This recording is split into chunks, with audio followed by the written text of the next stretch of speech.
तो एक बार फिर से स्वागत है दोस्तों आपका हमारे चैनल बिहारी फनी फैमिली पर। तो साथियों, मैं इस चैनल पर शिक्षा विभाग से जुड़े हुए तमाम खबरों को लाता रहता हूं।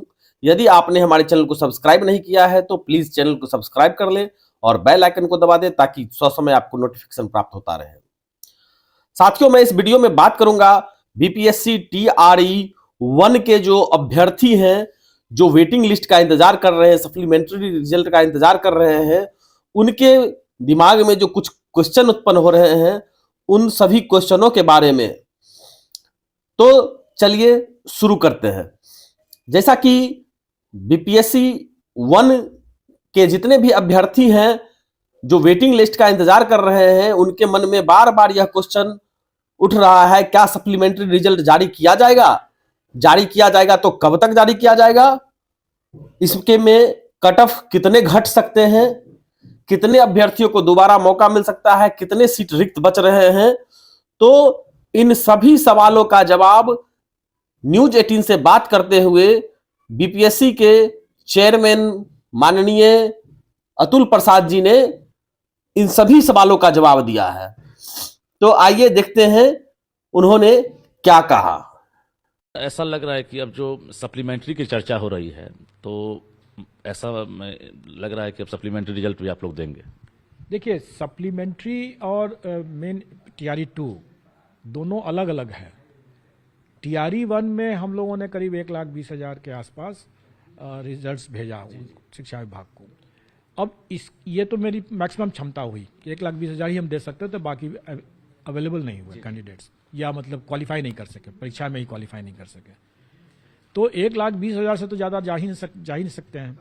अब डॉक्यूमेंट वेरिफिकेशन में कुछ लोग वहाँ पर ड्रॉप आउट हो जाएंगे, एब्सेंट हो जाएंगे, कुछ लोग डिस्क्वालीफाई हो जाएंगे। उसके अलावा जो मल्टीपल रिजल्ट्स वाले लोग होंगे वो एक को पकड़ेंगे, एक का नौकरी करेंगे, दूसरा छोड़ेंगे, उसके भी कुछ वैकेंसी होगी। ये वैकेंसी हम लोग जो टीआरई 1 के जो वेटिंग लिस्ट कर सकते हैं या पूरक सप्लीमेंट्री रिजल्ट कहेंगे उसको, उस सप्लीमेंट्री रिजल्ट से हम भरेंगे। और जब इसको भर लेंगे, इसके बाद भी अगर कोई बच जाएगा जिसको हम सप्लीमेंट्री रिजल्ट से नहीं भर पाएंगे, मान लीजिए कैंडिडेट ही नहीं मिल रहा है, तो वैसी हालत में वो फिर टीआरई 2 में पास ऑन होगा। का इशारा काफ़ी बेहतर बता रहा है कि सप्लीमेंट्री रिजल्ट आप बड़ी संख्या में दे रहे हैं। अभी हमारे पास आंकड़े तो नहीं आए हैं, लेकिन जो अमूमन मुझे लगता है जैसे कि 2-3 हज़ार करीब होंगे जो मल्टीपल रिजल्ट्स वाले हैं, एक कैटेगरी। हाँ, तो मल्टीपल रिजल्ट्स के कारण से जो ड्रॉप आउट्स हुए उसके करीब 2 से 3 हज़ार होंगे। और उतना ही समझ लें आप, जो डॉक्यूमेंट वेरिफिकेशन में कितने लोग छांटे हैं उसका 6 लगभग उसके आसपास में रहेगा, अनुमान है। 1 to 5 में ऐसा नहीं लग रहा है। 1 to 5 में भी हो सकता है, क्योंकि ड्रॉप आउट्स तो चूंकि अगर मान लें किसी को प्राइमरी में हो गया, हाई स्कूल में भी होगा तो हाई स्कूल में चला गया, प्राइमरी छोड़ दिया, ड्रॉप आउट्स तो किसी में भी हो सकता है। दीपावली से पहले ये तोहफा देंगे या शिक्षा विभाग की रिक्तियां लग रहा है कि छठ के बाद आएगी, तब आप सप्लीमेंट्री रिजल्ट देंगे? देखिए, हम लोगों ने बेसिकली यूटिलिटेरियन थ्योरी को अपनाया है। अधिक से अधिक लोगों को अधिक से अधिक लाभ। इसमें 1,70,000 की वैकेंसी थी, 1,20,000 अनुरोध दिया। इतनी बड़ी संख्या में हम लोग अभ्यर्थियों को लाभ दिए, उनका परीक्षा फल दिया, इसलिए हमारी ये टॉप प्रायोरिटी थी। लेकिन लोगों को ये नहीं भूलना चाहिए कि यह आयोग सिर्फ शिक्षक बहाली के लिए ही नहीं है। ये आयोग कई अन्य बहालियां भी करती हैं और उसके कई परीक्षाएं हो चुकी हैं जिसका परीक्षा फल अभी रुका हुआ है। क्योंकि हमारी भी क्षमता सीमित है, सीमित क्षमता तो किसी की नहीं है।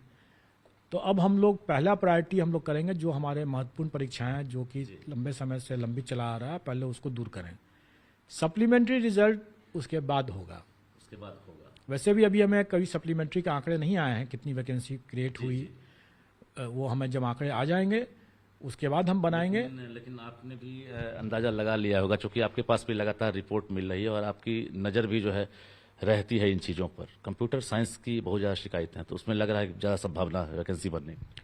कंप्यूटर साइंस की जो शिकायतें हैं वो अमूमन इस बात को लेकर के है कि एसटीईटी जो लोग बाहर के लोग हैं वो आ गए, जबकि इस विषय पर मैंने पहले भी स्पष्ट किया कि एसटीईटी में जो शर्त रखा गया था वो शिक्षा विभाग का था, वो आयोग का नहीं है, और उसको आयोग की परीक्षा से कोई लेना देना नहीं है।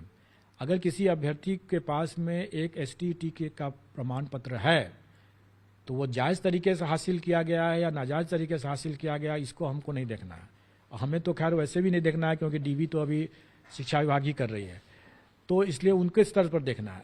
एक जरूर मैं बैकग्राउंड बता दूं कि उस STET 2019 में यह शर्त था कि बिहार का निवासी होना चाहिए। उसमें यह शर्त नहीं था कि बिहार का स्थायी निवासी होना चाहिए। बिल्कुल ये